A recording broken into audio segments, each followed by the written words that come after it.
हाँ जी बेटा जी, तो कॉस्ट के आरटीपी को और आगे बढ़ाते हैं। नेक्स्ट क्वेश्चन देखते हैं जी, आरटीपी में इंस्टीट्यूट ने कौन सा रखा हमारे लिए। सर कॉस्ट अकाउंटिंग सिस्टम्स और रिकॉन्सिलेशन का सवाल देखने में लग रहा है सभी किताबों में ये सवाल ऑलरेडी है। कहीं भी बच्चा पढ़ा हो उसने सवाल किया होगा, तो ज़्यादा टाइम इस पे नहीं लिया जाएगा, बट फिर भी एक बार करवा देते formality. Financial books of the company reveal the following data for the financial year. भाई ये डाटा फाइनेंशियल बुक्स में है और ये सब उसमें दिखाई दे रहा है। ओपनिंग एफ जी 875 यूनिट्स तैयार हो जाए, ये फाइनेंशियल की वैल्यू है। कॉस्ट बंद करते वक्त ये वैल्यू डेफिनेटली चेंज होगी। Then opening W I P है। फिर उसके बाद जी क्वेश्चन में आगे खर्चे दिए हुए हैं, raw material consumed, labour, factory overhead, goodwill और इस तरीके से और भी कई खर्चे दिए हुए हैं। देन जी sales, rent received, credit side items भी आ जाती हैं। ये ऊपर का डाटा ध्यान रखें कि ये फाइनेंशियल रिकॉर्ड है। अब आपका जो कॉस्ट रिकॉर्ड है वो क्या शो करता है देखें। Factory overhead are 60% of wages, admin overheads are 20% of factory cost, selling distribution is 8 per unit sold. तो आपको फैक्ट्री ओवरहेड की एक परसेंटेज बता रखी है, एडमिन ओवरहेड की परसेंटेज बता रखी है, सेलिंग डिस्ट्रीब्यूशन बता रखे हैं कि 8 रुपये पर यूनिट सोल्ड है। कॉस्ट रिकॉर्ड्स अब कह रहे हैं कि हमारे अकॉर्डिंग ओपनिंग एफ की वैल्यू ये है, तो कॉस्ट शीट बनाते वक्त ओपनिंग एफ को 208 रुपये पर यूनिट पे ही वैल्यू किया जाएगा। सवाल क्या कहता है? सवाल कहता है जी कंपनी डब्ल्यू को फैक्ट्री कॉस्ट पे वैल्यू करती है, cost as well as financial reporting purpose के लिए। सर मैं एक बात बता दूं, इन्होंने जो डब्ल्यू दिया हुआ है क्वेश्चन में, वो एग्रीगेट में ही दिया हुआ, उसमें मटेरियल लेबर ओवरहेड अलग है नहीं, ओपनिंग भी और क्लोजिंग भी।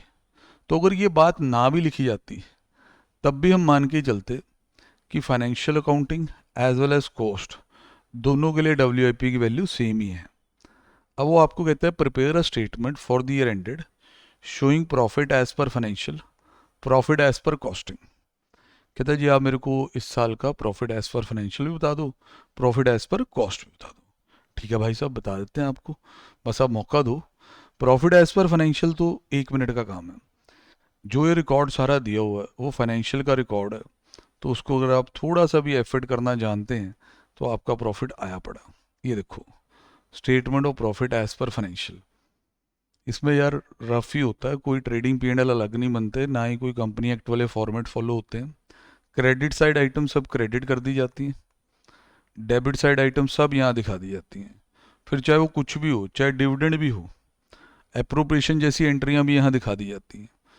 अब ये सारा का सारा डाटा भाई साहब बना बनाया है। अगर आपको देखना है मैं यहाँ से दिखा दूँ, ये ओपनिंग आपको दिख रहे हैं 148750, ये लो ओपनिंग डब्ल्यू आई पी साथ में। फिर आप जब नीचे स्क्रॉल करते हैं, raw material, direct labour, factory overhead, goodwill, ये सब दिख रहे हैं? हाँ जी सर दिख रहे हैं। फिर आपको क्रेडिट साइड आइटम्स दिख रही हैं? हाँ जी सर दिख रही हैं। तो इन सब की नेटिंग करके statement of profit loss as per financial ये प्रॉफिट आपका दिखा देती है। अब सर इन्होंने इसके बाद statement of profit as per cost बनाया, उससे पहले इन्होंने कॉस्ट शीट बनाई है कि वहाँ पे कॉस्ट निकाली है, फिर उसके बाद ये चीज़ की है। नॉर्मली हम ये काम इकट्ठे भी कर देते होते हैं कॉस्ट शीट के अंदर ही। आओ सर कोई बात नहीं, समझ लेते हैं। इसकी टेंशन ना लेना, इसकी टेंशन ना लेना। पहले कॉस्ट शीट वर्किंग नोट में बनी होगी कहीं, वहाँ चलो। ये सर ये सब उसकी वो तैयारियाँ चल रही हैं। ये देखो जी, हम यहाँ से आपको समझाते हैं। पहली चीज़, सर कॉस्ट रिकॉर्ड्स यहाँ आके डिफ़र करते हैं। फैक्ट्री ओवरहेड के बारे में बताते हैं, एडमिन ओवरहेड के बारे में बात करते हैं, इससे पहले तो कोई बात नहीं करते। तो रॉ मटेरियल कंज्यूम तो दोनों सिस्टम में सेम ही माना जाएगा, तो आप कॉस्ट शीट में भी रॉ मटेरियल कंज्यूम्ड यही लिखेंगे। सर कितना सर? सर 15,60,000, 15,60,000 लिख दिया सर। सर लेबर भी दोनों सिस्टम में सेम ही लिखेंगे? यस सर लिख दी सर, लेबर भी सेम लिख दी। अब क्या आया सर? आगे लेबर के बाद आया पॉइंट फैक्ट्री ओवरहेड।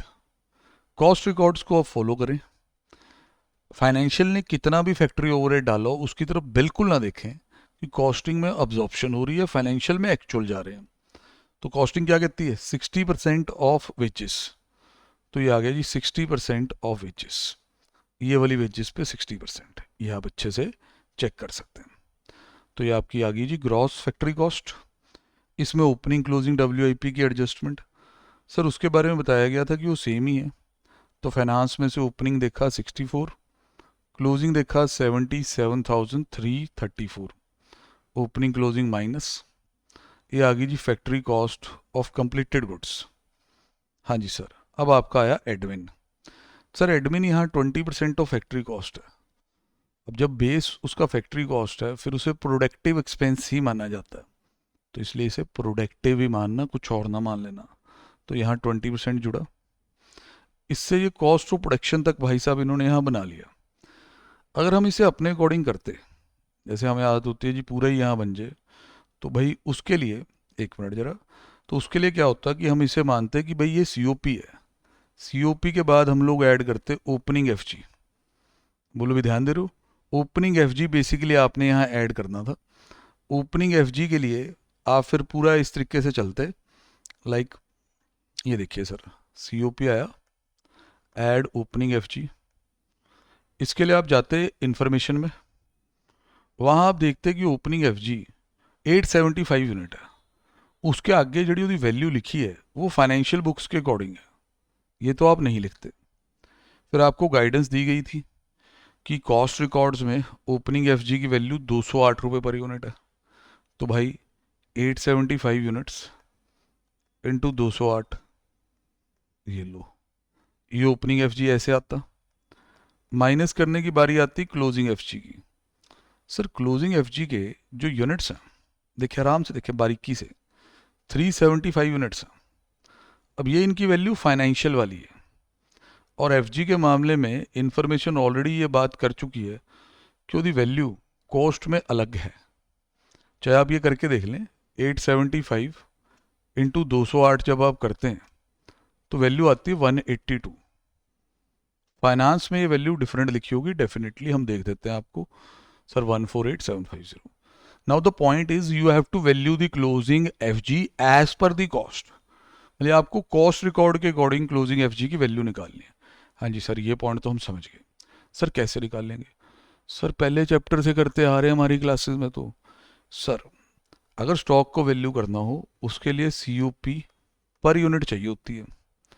उसका क्या मतलब होता था sir? Total COP divide by number of unit produced, कितने यूनिट बेचे, कितने यूनिट बनाए, sorry, divide by number of unit produce. Sir ये अब दिए हुए हैं? नहीं सर, ये दिए नहीं होते कभी भी, इंफॉर्मेशन दी होती है जिससे आ सकते हैं। सेल्स दी हुई है यूनिट्स में, क्लोजिंग स्टॉक दिया हुआ। तो अगर आपको प्रोडक्शन इन यूनिट निकालनी हो तो आप ऐसे कर ही लोगे, sale add closing minus opening. Sale के units 14,500, 14,500 unit, add closing stock के unit sir 375, minus opening stock के यूनिट। ओपनिंग स्टॉक के कितने यूनिट है सर? 875। ये सारा करके 14,000 यूनिट आएंगे। तो दिस इज योर प्रोडक्शन, ये आपकी है प्रोडक्शन। इसके बेस पे भाई साहब आप cost of production per unit निकाल लेंगे, क्योंकि सीओपी आ चुकी है, डिवाइड बाय 14,000 यूनिट। 14,000 इन्होंने यहाँ डायरेक्टली नहीं लिखा बेटा, इन्होंने भी बनाया, ये इनका नोट है। अब इन्होंने क्या किया कि हमने तो इसी के बेस पे ओपनिंग क्लोजिंग एफजी ये सब यहाँ कर देना था। इन्होंने एक sort of income statement type बना दिए कॉस्ट में। सेल ऊपर दिखाई गई है बिल्कुल, यहाँ आया जी आपका सीओपी, ये आया आपका ओपनिंग एफजी।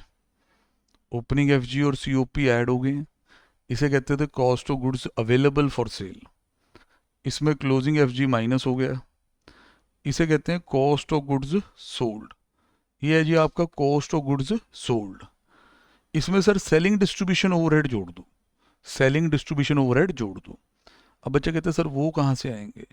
सर दिया हुआ है, कॉस्ट रिकॉर्ड पढ़ो, सब दिया हुआ है यार, ऐसे नन्हे मुन्ने वाली बातें ना किया करो। Selling distribution overhead is 8 rupee per unit sold, 8 rupee per unit sold. तो जो यूनिट सोल्ड है वो कितने हैं सर? 14,500। 14,500 में 14,500 यूनिट बेचे गए हैं, तो उधर एस एन डी यहाँ लगा दो, लगा दिया सर। ये आपकी कॉस्ट ऑफ सेल आई, इसको सेल से कंपेयर कर दिया, सेल और कॉस्ट ऑफ सेल कंपेयर होके आपका आ गया प्रॉफिट। फिर इस प्रॉफिट को रिकंसाइल करने के लिए कहा गया, वो भी आप पढ़ लें अच्छे से। देखो जब भी अब ये दोनों स्टेटमेंट्स बनवाएगा तो आगे तो ये कहेगा ही कहेगा ना कि जो प्रॉफिट कॉस्ट रिकॉर्ड में आ रहा उसको फाइनेंशियल रिकॉर्ड के साथ मैच भी करवाएं। तो इन्होंने क्या किया जी, कॉस्ट रिकॉर्ड वाला प्रॉफिट उठाया, फिर ओवर अंडर शुरू कर दिया। एक दो एग्जांपल इसमें मैं समझा देता हूँ। जैसे अब एडमिन ओवरहेड इन्होंने पहला पॉइंट बनाया है। एडमिन ओवरहेड इस कॉस्ट शीट में देखें आप, सर यहाँ पे 597,333 है, ये एडमिन एज पर कॉस्ट है। अब एडमिन एज पर फाइनेंशियल देखो, सर यहाँ पे है जी 5,90,000। तो कॉस्ट टू फाइनेंस जाते वक्त एडमिन रिड्यूस हो रहा है, एडमिन रिड्यूस होगा तो आपका प्रॉफिट बढ़ेगा। क्योंकि हमने तो यार रिकॉन्सिलेशन वगैरह ये कुछ नहीं सोचना होता, हमने ये सोचना होता कि अगर कॉस्ट का प्रॉफिट मेरे पास है और वहाँ से मुझे फाइनेंस का प्रॉफिट निकालना है तो मैं कैसे चलूँगा। मैंने देखा जी कॉस्ट में खर्चा 597 डाला गया, फाइनेंस में सेम खर्चा 590 है, तो अकॉर्डिंगली इस सिस्टम से उस सिस्टम जाते हुए खर्चा रिड्यूस हो रहा है तो प्रॉफिट बढ़ेगा। फिर उसके ओपनिंग स्टॉक की बात हो रही है यहाँ पे, ये भी चेक करा देते हैं। कॉस्ट में opening stock of finish goods ये देखें 1,82,000 पे वैल्यूड है, फाइनेंस में ये ओपनिंग स्टॉक कम हो रहा है। अब ओपनिंग स्टॉक कॉस्ट में डेबिट साइड आइटम है भाई, ओपनिंग स्टॉक 182 है, फाइनेंस में ये ओपनिंग स्टॉक कितना है सर 148,750। तो यहाँ से यहाँ जाते हो तो ओपनिंग स्टॉक रिड्यूस हो रहा, ओपनिंग स्टॉक रिड्यूस होगा तो प्रॉफिट बढ़ेगा।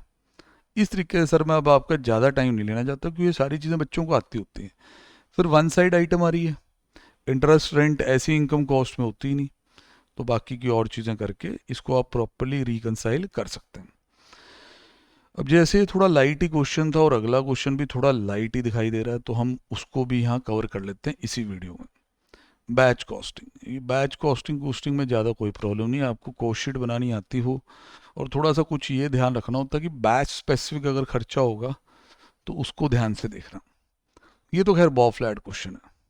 PS limited manufacture article in pre determined lots simultaneously, मतलब एक लॉट साइज है उसके अकॉर्डिंग ये बनाते रहते हैं। Following cost have been incurred for batch number PS 143 in the month of March. ये खर्चे हुए हैं जी इस बैच के। जैसे कहते हैं जी यूनिट प्रोड्यूस्ड 1000 यूनिट प्रोड्यूस्ड, उसमें डायरेक्ट मटेरियल कॉस्ट 2 लाख रुपए, 2 लाख रुपए की आपकी डायरेक्ट मटेरियल कॉस्ट है। Labour cost department wise labour अलग अलग गिवन, ठीक। फैक्ट्री ओवरहेड कैसे ऑब्जॉर्व होने ये भी बता रखा, रेट दिए हुए फैक्ट्री ओवरहेड के। अब वही वाली फीलिंग है जो पेपर में आ जाए कि मैं कहीं सपना तो नहीं देख रहा, लेबर भी एन सही आ जाएगी, फैक्ट्री ओवरहेड भी बिल्कुल सही आ जाएंगे ऐसे मल्टीप्लाई करके, पर विश्वास सा नहीं हो पा रहा। Admin overhead is 10% of selling price. डरने वाली बात इसमें भी नहीं, ये ना सोच लेना कि टफ हो गया, कुछ नहीं हुआ। फर्म एक्सपेक्ट 25% जीपी, अंदर जीपी का मतलब यहाँ एक्सप्लेन्ड है, sale value minus factory cost करके फर्म से एक्सपेक्ट कर रही है कि हमें 25% ग्रॉस मार्जिन हो। तो अगर sale value minus factory cost 25% GP दे रहा है तो इससे एक बात क्लियर होती है कि आपकी फैक्ट्री कॉस्ट सेल वैल्यू का 75% है, कि 25% तो आपको बचाना है ना एज ए मार्जिन। बस आपका इसमें इतना सा काम बनता है कि आप फैक्ट्री कॉस्ट तक पहुंचो, बाकी सब हो जाएगा। डायरेक्ट मटेरियल आया सबसे पहले 2 लाख रुपए, फिर उसके बाद जी लेबर आई 800 इंटू 100, 1400 इंटू 120, ये देखें ये देखें। फिर आपके फैक्ट्री ओवरहेड आने शुरू हो गए, रेट पर आर गिवन थे, मल्टीप्लाई करने शुरू कर दिए, ये देखिए इस सारे से आपकी फैक्ट्री कॉस्ट आ गई। अब यहाँ से आगे का सफ़र थोड़ा या टेक्निकल है क्योंकि इन्होंने तो सेलिंग प्राइस सीधा ही यहाँ पता कर दिया हुआ है, तो इनका हो पा रहा है। सर हम ऐसे कह सकते हैं factory cost plus gross margin is equal to sale value, ये चाहता। बाकी अब ऐसे भी जैसे इसने लिखा वैसे भी ठीक लिखा कि sale value minus factory cost is equal to GP of 25%। अब sale value minus factory cost is equal to GP, अब जीपी 25% है तो किसका 25%? सेल का। भाई जैसे इसने लिखा मैं वैसे भी बना देता हूँ, मैंने कहा जी sale value minus factory cost, this is equal to GP. अब ये 25%, किसका 25%? सर इसका। यहाँ एक्स लिख दिया, यहाँ एक्स लिख दिया। फैक्ट्री कॉस्ट कितनी है भाई साहब बताएंगे? सर 672, यहाँ 672 आ गया, यहाँ एक्स लिखा हुआ, यहाँ से वैल्यू ऑफ एक्स आ जाएगा। वैल्यू ऑफ एक्स यहाँ से आप ले आओ, 672 divide by 75%, value of x is 896। अब एक्स क्या है सर? सेल वैल्यू है एक्स।